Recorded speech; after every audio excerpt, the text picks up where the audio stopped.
ఏం చెప్పాలి మీ కేసులో? నమస్కారం. ఫస్ట్ టైమ్ వచ్చిన వాళ్ళకి కూడా నమస్కారం పెట్టే అంత గొప్ప కేసుని తీసుకొనొచ్చారు మీరు. చాలా దారుణం తెలుసా? ఒక స్త్రీగా మాట్లాడడానికి, ఒక కన్న తల్లిగా మాకు పిల్లలున్నారు కదా! ఎప్పుడు కూడా మనం జెంట్స్‌నే ఆడిపోచుకుంటూ ఉంటాం. కేసులు చాలా మనం చూస్తాం. నీలాంటి ఆదర్శవంతమైన స్త్రీలు కూడా సమాజంలో ఉన్నారు అనడానికి ఇదొక కేస్ ఎగ్జాంపుల్ అమ్మ. నేను అన్యాయం అక్రమ చేయట్లేదమ్మా. సంబంధాలు తల్లి ఈయన నీకు ఉన్నాడు నాకు. నమస్కారం అమ్మా. నువ్వు నీకు నమస్కారం. మాట్లాడకమ్మా ప్లీజ్ ప్లీజ్. మీ సార్ అన్నట్టు నీకేదో నేను mental చాలా problem ఉన్నట్టుంది. స్ట్రాంగ్. కేసులు గాని కిందన ఏదైనా అంబులెన్స్ ఎట్లా ఉంది, పెద్ద పెద్ద వెళ్ళిపోతుంది. కేసులు చూస్తాం. కానీ నువ్వు ఇక్కడ మాట్లాడుతున్న విధానం ఉంది తెలుసా? ఎంత కడుపు దేవేస్తుంది నాకు. నాకు అసలు ఏం చెప్పాలన్నా కోపంలో చెప్పడం వేరు, బాధతో చెప్పడం వేరు. నాకు ఇవన్నీ మిక్స్ అయిపోయినాయి నీ కేసులో. ఒక టైప్ ఆఫ్ వికారంగా ఉంది. నిన్ను చూస్తుంటేనే అలా ఉంది బాబోయ్. ఇప్పటికైనా ఒక చిన్న రియలైజేషన్ లేదు పశ్చాత్తాపం. చూడండి, feeling ఇప్పుడు కూడా మీరు లేదు అసలు. మాట్లాడడం అవ్వగానే అమ్మాయి అంటున్న మాట నేను అన్యాయం చేశాను అని మాట్లాడుతుంది. నువ్వే అన్యాయం చేసావు ఇక్కడ. వీళ్ళిద్దరు కేసు అనేది రెగ్యులర్ గా జరుగుతుంది ప్రతి చోట. నువ్వు ట్విస్ట్. భయంకరమైన ట్విస్ట్. ఓ, నా ఇంకో కుటుంబం నమస్కారం. బాగుంటుందమ్మా. అమ్మా ఇంకో నమస్కారం. అమ్మా నేను నా జడ్జిమెంట్ ఇచ్చేంత వరకు నీకు నమస్కారం పెడుతూనే ఉంటా. ఎందుకంటే మాతృమూర్తులకి నువ్వు క్వశ్చన్ మార్క్. లీగల్ ప్రొసీడింగ్స్ కి వస్తే అసలు లీగల్ ప్రొసీడింగ్స్ కాదు, ఒక అక్రమ సంబంధం ఫిజికల్ నీడ్స్ ని కంట్రోల్ చేసుకోకపోతే ఒక వ్యక్తి జీవితం ఇంత సర్వనాశనం అవుతుంది. ఒక 10 మినిట్స్ 15 మినిట్స్ జరిగే ఫిజికల్ నీడ్స్ కి, కరెక్ట్ అక్రమ సంబంధాలకి జీవితాలు సర్వనాశనం అయిపోయినాయి అనడానికి మీ ముగ్గురు ఒక ఎగ్జాంపుల్. కరెక్ట్. ఈజీ అయిపోయింది మీకు అందరికి. అక్రమ సంబంధాలు అంటే ఫిజికల్ నీడ్స్. ఈ రోజు రెస్టారెంట్కి వెళ్తాం, భోజనం చేస్తాం, రాత్రికి వెళ్తాం, పడుకుంటాం, అయిపోయేది దులిపోయే. ఫ్రెష్ అమ్మాయి దొరకదు, ఫ్రెష్ అబ్బాయి దొరకడు సమాజంలో. పెళ్లి చేయాలంటే ఇంతవరకు ఇవన్నీ చూసుకుంటే వెనకాల 7 తరాలు చూడడం కదా. అరే బాబు మీ ఇద్దరు ఫ్రెష్ కాదా అని చూసుకోవాల్సి వస్తుంది. ఇంటర్ ఉండదు, 10th క్లాస్ ఉండదు, అన్ని అయిపోయి ఉంటాయి ముందు. నువ్వు చేసిన మిస్టేక్ అదొక్కటి నాన్న. ఎందుకంటే మీరున్న ఈ జనరేషన్ లో మీ జరుగుతున్న విధానం ఫిజికల్ నీడ్ కామన్. నువ్వు ఎంత మంచి క్యారెక్టర్ లో ఉన్నావో తెలుసా? ఒక వ్యక్తి నచ్చాడు, అతనికి హెల్ప్ చేసావు, పెద్దలు లవ్ నొప్పించుకొని అని కాకుండా డైరెక్ట్ గా మ్యారేజ్ ప్రపోజల్ నడిచింది, ఇంటికి వెళ్ళావు. ఇన్ని చేసిన వ్యక్తివి అరే ఒక 5 మినిట్స్ నేను ఫిజికల్ నీడ్ కి వెళ్ళకూడదని ఆగి ఉంటే ఈ రోజు నువ్వు ఇక్కడ కూర్చోవాల్సిన అవసరం వచ్చేది. ఫస్ట్ ఇట్లా అబ్బాయి కూడా ఒక్క నిమిషం నాన్న, ఇట్లా ఉండొద్దు ప్లీజ్. దయచేసి అందరిని రిక్వెస్ట్ చేస్తున్నానండి. ఇట్లా టీనేజర్స్ అక్రమ సంబంధాలు పెట్టుకునే వాళ్ళు, అది ఆ 5 మినిట్సే. ఆ దెబ్బ, ఆ మచ్చ మీ జీవితకాలం మీరు ఏడుస్తూనే ఉంటారు. ఇలా ఏడవకుండా ఉండాలి అంటే దీనికి ఆల్టర్నేట్ వెతుక్కోండి. పూజలు చేసుకోవచ్చు, ఏదైనా టూర్స్ వెళ్ళొచ్చు, తీర్థయాత్రలకు వెళ్ళొచ్చు. ఫిజికల్ నీడ్స్ ఒకట మీ జీవితం నాశనం అయిపోగా మీరు ట్రాప్ చేసిన వ్యక్తి జీవితం నాశనం అవుతుంది. వాళ్ళ మీద ఆధారపడి ఉన్న వ్యక్తుల జీవితాలు నాశనం అవుతుంది. అమ్మా నీకు నమస్కారం. ఎందుకంటే నీకు మధ్య మధ్యలో నేను నమస్కారం పెట్టాలి. నాకు చాలా బాధగా ఇప్పుడు ఉంది. నాకు ఆ పాప నువ్వు చాలా గొప్పదానే తల్లి. ప్రెగ్నెన్సీ ఉన్నదని కూడా చెప్పాడండి. నాకు తెలుసు. అందుకే మళ్ళీ ఈ అబ్బాయిని తినని కాడ కాదని ఎవరితో వెళ్ళిపోతాడా అరే అని నన్ను నేను చెప్పని- వెళ్ళట్లేదు అమ్మా. నేను. నన్ను చెప్పని నీకు నమస్కారం. నాకు కోపం వస్తే ఏం చేస్తాను నాకు తెలియదు. ఇప్పుడే పోలీసులు రీచ్ పిలుస్తాను. అవుతుందమ్మా, మా మెసేజ్ నీకు రీచ్ అవుతుందా? నువ్వు అదే బ్లాండ్ అమ్మాయితో చంప దెబ్బలు తిన్న తర్వాత కూడా కొంచెం కూడా సిగ్గుగా అనిపించట్లేదు. నన్ను చెప్పని. ఆడదానివే ఎలా పుట్టావు, మీ ఆయన నీతో ఎలా కాపురం చేశాడు, ఎలా పిల్లల్ని కన్నాడు, ఇంకా నువ్వు మాట్లాడొద్దమ్మా. మాట్లాడొద్దని డాక్టర్ గారు అడ్వకేట్ గారు చెప్తున్నారు కదా ఇక్కడ. కాసేపు ఆగండి. నీకు పిచ్చే, నీకు మొత్తం పిచ్చి పట్టిందని చెప్తున్నాడు డాక్టర్ గారు ఇక్కడ. మేడం కొవ్వు, పిచ్చేళ్ళు ఇట్లా ఉండరు. కొవ్వు విపరీతమైన కొవ్వు. నన్ను ఎవడు ఏం చేయలేదు నాన్న అనే కొవ్వు. చెప్పారు, సార్ చెప్పిన తర్వాత ఇంకా వాదిస్తున్నావు నువ్వు. ఇంకా చూసుకుంటాను, కలిసి ఉంటామంటావు. కలిసి నేను అమ్మా, నా బిడ్డను వదలొద్దంటేనే నేను మాట్లాడు. వెళ్ళు ఇక్కడి నుంచి బయటికి, అసలు బయటికి వెళ్ళు. లీగల్టీ ఏముందో చెప్పని. నీ దరిద్రం ఏంటో తెలియాలి కదా. పిల్ల జీవితం ఎంత నాశనం అయిందని అవ్వకుండా చేయమని చేద్దాం. అడుగుతాను. అది కూడా ఇంకో అడుగుతాను. 2 దెబ్బలు తగిలిచ్చమ్మా. కాముకుంటుంది. ఇంతమంది నోరు ఆగట్లేదు లేదంటే నీకు? మళ్ళీ ఇద్దరు వెళ్ళిపోయింది బ్రేక్ఫాస్ట్ లకు డిన్నర్ లకు మళ్ళీ వెళ్ళిపోయింది ఇద్దరు. లీగల్ ప్రొసీడింగ్స్ ఒకటి కంప్లీట్ అయితే కూతురు నీ తప్పు చేస్తే బాబు తల్లి తల్లి వాయి కొట్టడం మాట్లాడు. అనేది చూసాను, కానీ తల్లి తప్పు చేస్తే కూతురు చేత చెబ్బ దెబ్బలు తినడం అనేది ఇప్పుడే చూస్తాను నేను ఫస్ట్ టైం ఇక్కడ. పెద్దవాళ్ళు ఉన్నారు కదా, మెల్లిగా మాట్లాడదానికి కాము కూర్చొని ఏడ లాగొడు కొడితే గానీ. ఛీ, లీగల్ నాకు ప్రొసీడింగ్స్ నిజంగా పొరపాటున నీ ప్రోగ్రామ్ చేస్తాను, నా కూతురు చూస్తే ఏమవుతుందో నాకు ఇద్దరు భయం వేస్తుంది. మా ఇంట్లో వాళ్ళు ఈ ప్రోగ్రామ్ చూస్తారేమో అని. ఇంత దరిద్రం కేసా బాబాయ్? సార్ నిజంగా మీరు గొప్పోళ్ళండి బాబు. అంటే సమాజంలో ఇలాగే నిజంగా ఉన్నారండి. నిజంగా ఈ తెలీదండి కేసు నాకు, ఒక నిజంగా ఎగ్జాంపుల్. తెలీదు బో. అంటే యాక్చువల్ గా ఇలాంటి క్యారెక్టర్స్ లో మాక్సిమం అత్తలు, వదిళ్ళు ఇలా కొంతమంది ఉంటారు, మేము చూస్తూ ఉంటాం. కానీ అమ్మ కూడా ఉంది, చాలా కేసులు ఉంటాయి, 1 అర ఎక్కడో దరిద్రంగా. కానీ ఈవిడ మాట్లాడుతున్న విధానం నాకు డోక్ వస్తుంది. అది ఎందుకంటే ఆవిడ స్టిల్ ఇప్పటికీ అది కంటిన్యూ చేయడానికి చూస్తుంది. ఆవిడ అంటున్న మాట ఏంటి? అవునండి వీళ్ళిద్దరు పెళ్లి చేస్తాను, ఇంట్లో ఉంటారు, ముగ్గురు ఉంటామంట. ఎంత దరిద్రమైన మాట అది. అంటే వీటికి ఒక లీగాలిటీ ఉంటుంది అమ్మ. పుట్టే వారసులు ఎవరికి వారసులు ఏమవుతారు? చట్టం ఒకటి ఏడ్చిందిగా మనకి. ఆస్తి పంపకాలు కానీ, లేకపోతే లీగల్ ప్రొసీడింగ్స్ కానీ, లీగల్ హెయిర్స్ కానీ, అంటే దీనికి ఒక పద్ధతి, మనం పూర్వకాలం నుంచి కొన్ని ఆచారాలు, వ్యవహారాలు, రిలేషన్స్ ఫాలో అవుతున్నాం. కొన్ని తెగల వాళ్ళు కలిపి పెళ్లి చేసుకోకూడదు, కొన్ని సైంటిఫిక్ గా చూస్తే కొంత రిలేషన్ ఉన్న బ్లడ్ రిలేషన్ ఉన్న వ్యక్తులు పెళ్లిళ్ళు చేసుకోకూడదు. ఒక రిలేషన్ కాని అంటే బ్రదరు చెల్లి పెళ్లి చేసుకుంటే కూడా చట్ట ప్రకారం అది చెల్లదు. అలాంటిది నువ్వు వచ్చి నేను అక్రమ సంబంధం పెట్టుకుంటానంటే వీళ్ళిద్దరు ఉంటారంటే ఆ దరిద్రం మీరు ఇంటి దగ్గర చూసుకోండి. కానీ మీ అమ్మాయి అలాంటిది కాదు, నువ్వు అలాంటి దానివి. మీ అమ్మాయి వచ్చి నాకు న్యాయం చేయండి, వాడు ఒక అమ్మాయితో రిలేషన్ పెట్టుకున్నాడు, అది ఎవరితో కనిపెట్టి దాన్ని కట్ చేయండి అంటే మేము ఇంకెవరో అనుకుంటున్నాం. ఈ పిల్ల వచ్చి నువ్వు మా అమ్మ అనేసరికి నాకు షాక్ అయింది. ఇక్కడ ఈ కెమెరా, ఇక్కడ డాక్టర్ గారు, అడ్వకేట్ గారు లేకపోతే నిజంగా చెప్పు తీసి కొడుతున్నా మాట్లాడే మాటలకి నాకున్న కోపం. మాకు ఆ రైట్స్ లేవు కాబట్టి ఆగాం. గానీ మేడం నాకైతే అదే బీపీ, నాకైతే నేను చేసినట్టు నెగటివ్ క్యారెక్టర్ అంత బీపీతో వర్క్ చేస్తాను అనమాట. నేను బేసికల్ గా నాకు ఇచ్చే క్యారెక్టర్స్ కి ఇప్పుడు నాకు కూర్చున్న దానికి నువ్వు మాట్లాడే ప్రతి మాటకు కూడా లాక్ కొట్టబుద్ధి అవుతుంది.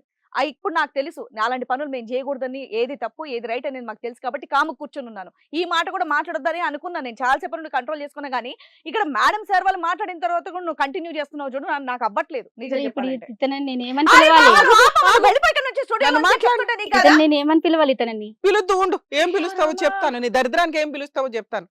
చెప్పండి అమ్మా, నేను కూర్చుంటా ఇక్కడ వింటా. ఒక అక్రమ సంబంధాల వల్ల ఈ రోజున మీ అమ్మాయి జీవితం నాశనం చేశావు. యాక్చువల్ గా లీగల్ ప్రొసీడింగ్స్ లో ఈ అమ్మాయి జీవితం ఎవరైనా నాశనం చేస్తుంటే దాన్ని కట్ చేసి దానికి చెంపలు పగలగొట్టి పంపించేవాళ్ళం.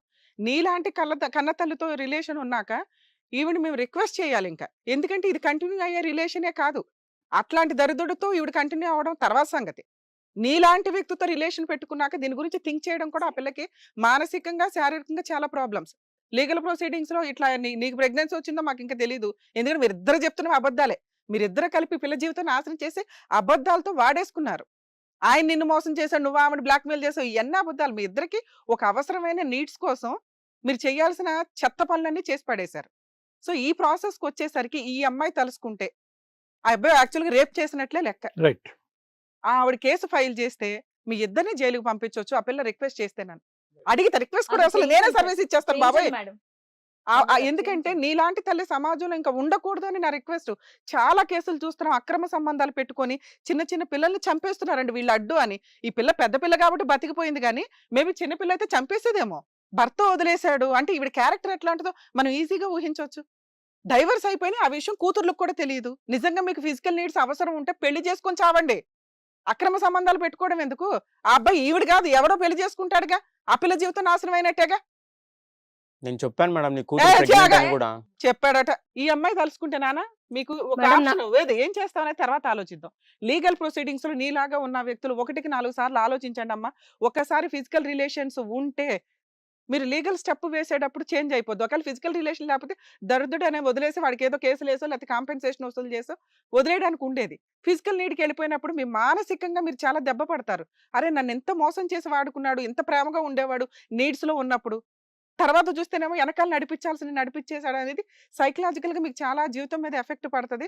కాబట్టి ఈ కేసు మీకు అందరికి ఒక ఎగ్జాంపుల్. ఇంకెప్పుడు కూడా ఫిజికల్ నీడ్స్ కి వెళ్ళడానికి ముందు 100 సార్లు ఆలోచించండి. అందరూ ఇలా పుట్టిన వాళ్ళే, కానీ అంతకుముందు ఇంత విచ్చలవిడితనం లేదు. ఓ 10-15 ఇయర్స్ బ్యాక్ వరకు. ఇప్పుడు ఎందుకు ఇంత విచ్చలవిడితనం వచ్చేసింది? మీకు ఆ ఫెసిలిటీస్ దొరుకుతున్నాయి, అబ్బాయిలు దొరుకుతున్నారు, అమ్మాయిలు దొరికేస్తున్నారు, సోషల్ మీడియాలో దొరుకుతున్నారు, ఫెసిలిటీస్ దొరుకుతున్నాయి. ఏదో ఓయో రూమ్ లో గోంగూర రూమ్ లో అనుకొని వెళ్ళిపోతున్నారు.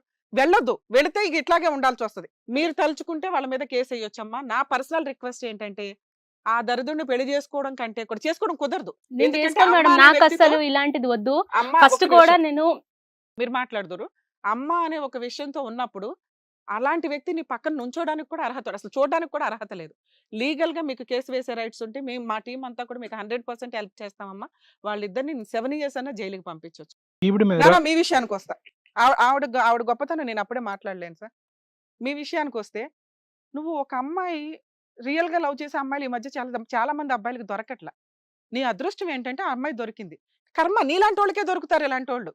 నీకు ఫైనాన్షియల్ గా హెల్ప్ చేసి నీకు జాబ్ ఇప్పించి నిన్ను ఒక స్టేజ్ లో కూర్చోబెట్టి, అరే బాబు ఇంత చక్కగా బొమ్మలాగా ఉంది పిల్ల, చేసుకుంటాను అని ఈమె మీ ఇంట్లో పరిచయం మాట్లా- కాకముందు వరకు నేను కూడా సిన్సియర్ గా చేశాను మేడం. ఏంటయ్యా సిన్సియారిటీ అంటే? ఒక 5 నెలలు సంవత్సరం ఇలాగే ఉంటుందా? మేడం sincerity అంటే ఏంటి? ట్రాప్ లో పడి నేను జీవిత మోసం కాలాన్ని, చేశాను ప్రేమ అనే మాటకి జీవిత కాలం కంటిన్యూ అవుతుంది. నువ్వేంటి 1 నేను year టైం రియలైజ్ పీరియడా అయినా మీకు? మేడం, నేను Sincerity రియలైజ్ అంటే. అయినా మేడం. నేను ఇప్పుడు మిస్టేక్ రేపు నీకు రియలైజ్ అరే బాబు, అవ్వడానికి నువ్వు 3-4 చేసిన months మిస్టేక్ టైం మామూలు పడిందా? కూడా కాదు కదా. నువ్వు చేసిన మిస్టేక్ మామూలు అయితే ఆవిడ కట్ చేసేవాళ్ళం, ఇక్కడ ఈవిడనే కట్ చేయాలి మేము. ఎందుకంటే మీలాంటి విష పురుగుల చేతిలోకి ఆ అమ్మాయి వెళ్లకుండా ఉండడమే బెటర్. నీలాంటి వాళ్ళ వల్ల నిజంగా రియల్ గా లవ్ చేసిన జెంట్స్ ఈ రోజు అర్రే బాబు మాకేంట్రా బాబు ఇట్లాంటి పిల్ల దొరకలేదు, ఈ దరిద్రుడికి దొరికిందని ఫీల్ అవుతారు. నువ్వు చేసిన మోసానికి నువ్వు అసలు ఒక 7 ఇయర్స్ జైలుకి వెళ్లాల్సిందే. ఎందుకంటే మిస్టేక్ ఒక పెద్ద అమ్మాయికి లైన్ వేసావు. ఆవిడెవరో నిన్ను ట్రాప్ చేస్తారు రెడీ అయినప్పుడు నువ్వు వెంటనే ఈ పిల్లకి చెప్పి ఇలా ఇలా జరుగుతుందని ఫోన్ కట్ చేయలేవా? బ్లాక్ చేయలేవా? వెళ్లకుండా ఆగలేవా? నువ్వు కొవ్వెక్కి మాట్లాడడానికి ఈ పిల్ల ఉంది కదా, అప్పటిదాకా 12 దాకా అమ్మాయితో మాట్లాడి ఈవిడ ఎంటర్ అయిన దగ్గర నుంచి నువ్వు 10కే ఫోన్లు కట్ చేయడం స్టార్ట్ చేసావు. తీరా చూస్తే 1 గంట దాకా దాంతో మాట్లాడుతూ కూర్చున్నావు. ఇక నీకు లవ్ ఏంటి గోంగూర? ఆవిడెవరో ట్రాప్ చేస్తే నువ్వు ఎవరు ట్రాప్ చేస్తే వాళ్ళు వెనకాల వెళ్తావు. నువ్వు 100% రాంగ్ పర్సన్వి. ఇలాంటి వ్యక్తిని చేసుకోవడానికి 1కి 4 సార్లు ఏ స్త్రీ అన్నా ఆలోచించాలి. నువ్వు ఇట్లా అక్రమ సంబంధాలకే పనికొస్తావు. కొంతమంది బాయ్స్ ఉంటారు కదా ఇట్లాంటి ఆంటీల దగ్గరికి వెళ్ళడానికి, నువ్వు ఆ క్యారెక్టర్ పర్ఫెక్ట్ క్యారెక్టర్. ఈవిడ కోర్టు హెల్ప్ చేయండి అంటే ఖచ్చితంగా నిన్నైతే నేను జైలుకి పంపిస్తాను. మీకు నమస్కారం అమ్మ. నేను చెప్పలేను మీ గురించి, ఎందుకంటే మీరు చాలా ఉన్నతమైన గొప్ప వ్యక్తులు. అలాంటి గొప్ప వ్యక్తికి ఏమిలా చెప్తాము? నువ్వు చాలా మంది అమ్మలకి ఒక ఆదర్శం. అంటే కొంతమంది ఉన్నారు అమ్మలు, స్పెషల్ అమ్మలు అంటారు వాళ్ళని. అక్రమ సంబంధాలు పెట్టుకొని భర్తలను చంపేయడం, అక్రమ సంబంధాలు పెట్టుకొని పిల్లల్ని చంపేయడం, అక్రమ సంబంధాలు పెట్టుకొని అక్రమ సంబంధం ఉన్న వ్యక్తిని కూడా చంపేయడం. అలాంటి గొప్ప వ్యక్తులకు నువ్వు లీడర్. లీగల్ ప్రాసెస్లో నువ్వు ఇప్పుడు మాట్లాడుతున్న విధానం ఎంత ఉందో అసలు లీగల్ కాదు కదా. ఒక స్త్రీగా, ఒక సమాజంలో బతుకుతున్న ఒక వ్యక్తిగా నేనేమంటానంటే, నువ్వు సమాజంలో బతకడానికే పనికిరావు. మీకంటూ ఒక టీం, ఒక ఇది ఉంటుంది. అక్కడ పడేసి మధ్య మధ్యలో షాక్లు ఇస్తూ ఉండి నువ్వు సమాజంలో పనికొస్తావు పనికిరావు, పనికొస్తావు పనికిరావా, ఇలా షాక్ ఇస్తుంటే అప్పుడు లైన్లోకి వస్తావు. చాలా దారుణంగా మాట్లాడుతున్నావు తెలుసా. నువ్వు నీ అవసరాలకు నువ్వు అక్రమ సంబంధం పెట్టుకున్నావు, అది వేరే. తప్పు అయిపోయిందండి అని కాళ్ళు పట్టుకోవాల్సిన సీన్లో అయితే ఏంటండి ముగ్గురం కలిసి ఉంటాం అంటే ఇప్పటికీ అదే అంటున్నానండి. అమ్మా మీరు వాళ్ళ మీద కేసు ఫైల్ చేస్తే కనుక ఆవిడ ఆస్తులు మొత్తం నీకు వస్తాయి. మీ నాన్న ఎక్కడున్నారో ఒకసారి ట్రేస్ అవుట్ చేయండి. ఈవిడ క్యారెక్టర్ ఎట్లాంటిది కాబట్టి ఇన్ కేసు నిజంగా డైవర్స్ అవ్వకపోతే ఆయన ఎక్కడైనా కేసులు వేసి బ్లాక్మెయిల్ చేస్తుందేమో. మీరు ఇప్పుడు చేసిన ప్రొసీడింగ్స్ అవన్నీ కూడా ఆయనకి 100% ప్లస్ పాయింట్ అవుతాయి. ఈవిడ చైల్డ్ కస్టడీలకి పనికిరాదు. మీరు ఆవిడ ముఖం కూడా చూడాల్సిన అవసరం లేదు. భవిష్యత్తులో ఆవిడ ఏ కేసులు ఎవరి మీద వేయడానికి పనికిరాదు. ఎందుకంటే ఇట్లాంటి వాళ్ళు ఏం చేస్తారంటే ఇంకా కొంతమంది అబ్బాయిల్ని ట్రాప్ చేసి బ్లాక్మెయిల్ చేయడం ఇవన్నీ చేస్తూ ఉంటారు. ఈవిడ తల్లి అనే క్యారెక్టర్కి పనికిరాదు నాన్న. ఇక ఇట్లాంటి ప్రెగ్నెన్సీ ఉంచుకోవాలా లేదా అనేది మీరు ఇప్పుడు మేము ఇంత మాట్లాడిన తర్వాత మీకు ఒక క్లారిటీ వచ్చి ఉంటుంది. మేబీ మీరు ఆ డెసిషన్ తీసుకుంటే వీళ్ళిద్దరిని లీగల్గా మనం జైలుకి పంపిద్దాం. మేడం ఫస్ట్ లో అబ్బాయి ఇలా ఉన్నప్పుడు మీకు నేను సిచ్యువేషన్ చెప్పినప్పుడు నా అమ్మ అని అయితే నేను ఎక్స్పెక్ట్ చేయలేదు. ఫస్ట్ ఇప్పుడు నేను ప్రెగ్నెన్సీ ఏదైతే క్యారీ చేస్తున్నానో నాకు ఫస్ట్ అలాంటి మనుషుల నుంచి వచ్చే నాకు ఫ్యూచర్ అవసరం లేదు. సో నా ప్రెగ్నెన్సీ నేను క్లియర్ చేయించుకుంటాను. రెండోది ఆవిడ నాకు అసలొద్దు, నా అమ్మ నాకు అసలొద్దు. ఎందుకంటే ఈ రోజు నేను ఇష్టపడిన అబ్బాయికి నేను 2 years నుంచి ఇంత కష్టపడి ఇంత పెట్టిన అబ్బాయికే తను ట్రాప్ లో చేసుకుంది. అట్లాంటిది రేపొద్దున్నే ఒకే ఇంట్లో ఉండాలి అంటే నా వల్ల అవ్వదు. రెండోది రేపొద్దున్నే ఇంకెవరు వచ్చినా సరే, నేను ఫ్యూచర్ లో చేసుకున్న హస్బెండ్ వచ్చిన ఆయన్ని కూడా ఇలాగే చేస్తే ఆవిడ నా సిచ్యువేషన్ ఏంటి? మీరు 100% ఆవిడ కట్ సో, చేయాలి. అసలు ఆవిడ తల్లి నాకు అనేది ఆవిడ లేదు. అవసరం లేదు. ఇప్పుడు మేమున్న బిల్డింగ్ లో ఏదైతే ఉన్నామో నేను మా తమ్ముడు ఉన్నాము. సో ఆవిడకి మాకు సంబంధం లేదు. ఇప్పుడు మా ఫాదర్ ఇన్ని ఇయర్స్ బయట ఉన్నారు కాబట్టి ఈవిడ వేరే దగ్గర ఉంది. ఈవిడ క్యారెక్టర్ ఏంటని నాకు తెలియలేదు. ఇప్పుడు ఇక్కడికి వస్తే గానీ ఈ పర్సన్ ఇది నా అమ్మ ఇలాంటి క్యారెక్టర్ అని నాకు అర్థమైంది కాబట్టి నాకు అసలు ఈమె నుంచి నాకు సూపర్ నాన్న. ఏం అవసరం లేదు. ఏదైతే వాళ్ళు మాట్లాడేసి నాకు ఏదైతే బిల్డింగ్ ఏదైతే ఇస్తారో నా తమ్ముడిని పట్టుకొని నేను అక్కడ ఉంటాను. నా వర్క్ నేను చేసుకుంటా. ఆ అబ్బాయి నుంచి అయితే నాకు 1% నాకు నేను పెట్టిన డబ్బులు కూడా ఎవడో బయటోడికి పెట్టినా అని అడుక్కున్నోడు పెట్టినాను వదిలేస్తా. ఆడ నుంచి నాకు అంటే ఒక రూపాయి లేదమ్మా, నువ్వు వద్దు. ఇట్లా వదిలేస్తే వాళ్ళకి అదే అలవాటు అవుతుంది. మనం కేసు ఫైల్ చేద్దాం. మీరు వాళ్ళైతే కేసు ఫైల్ కట్ చేయండి. చేసేయండి. మీరు మేడం మీరు మీరు తీసుకున్న కేసు డెసిషన్ పెట్టుకుంటే పెట్టుకోండి, నేను నాకు అవసరం 100% లేదు, నేను వెళ్ళిపోతున్నా. ఓయ్ మీరు కేసు పెట్టుకోండి, వెళ్ళిపోతున్నా నేను. ఎంత బరితెగింపమ్మా. దీని మీద ఖచ్చితంగా కేసు పెట్టాలి. వెళ్ళిపో, నువ్వు కూడా వెళ్ళిపో. అది సార్, వెళ్ళిపోయింది నేను కదా, వెళ్ళిపో. రియలైజ్ అయినా సార్, నేను నేను రియలైజ్ నాకు అయినా. అవసరం లేదు. ఛాన్స్ ఉంటే ఇవ్వండి నువ్వు సార్. దాంతో ఉండండి, లేదా మీరేమైనా చేసుకోండి. దొబ్బే ఎక్కడి నుంచి పో ఇక్కడ పో. మేడం వాళ్ళ మీద నిజంగా కేసు ఉంటే అమ్మాయితో పెట్టించండి ఖచ్చితంగా ఎందుకంటే మేడం, ఇలాంటి మనం వాళ్ళు ఇవాళ భయపడి, ఇగో ఇలా ఉంటే మరీ దారుణం. షూర్ మన టీం తరపు నుంచి ఈ అమ్మాయికి 100% మనం హెల్ప్ చేయాలి. ఎందుకంటే ఆస్తులన్నీ కూడా పిల్లల పేరు మీద వస్తాయి. ఆ అమ్మాయి జీవితం నాశనం చేసినందుకు వాళ్ళిద్దరి మీద క్రిమినల్ కేసు ప్రొసీడింగ్ కంప్లైంట్ ఇస్తే ఖచ్చితంగా వీళ్ళిద్దరిని పిలిచి అరెస్ట్ చేస్తారు. ఎందుకంటే మనమే ఇంత ఫీల్ అయ్యామంటే పోలీసులు కూడా చాలా సీరియస్ గా తీసుకుంటారు. ఇలాంటి వదిలేస్తే వీళ్ళు ఇంకా ఎంతమందిని నాశనం చేస్తారు సమాజంలో. ఖచ్చితంగా నాన్న మనం ప్రొసీడింగ్ అలాగే అమ్మ మాధవి పక్క మేడం గారు ఏం చెప్పారో నువ్వు అది చెయ్యి. ఇలాంటి వాళ్ళు బయట ఉంటాయి, ఇగో నీలాగా మిగతా వాళ్ళు కూడా అయ్యేటటువంటి చాలా అవకాశాలు ఉంటాయి మందికి కాబట్టి నువ్వే ఆదర్శంగా ఉంటావు కాబట్టి ఇలాంటి డెఫినెట్ గా వాళ్ళ మీద కేసు వేసి పంపించాయి.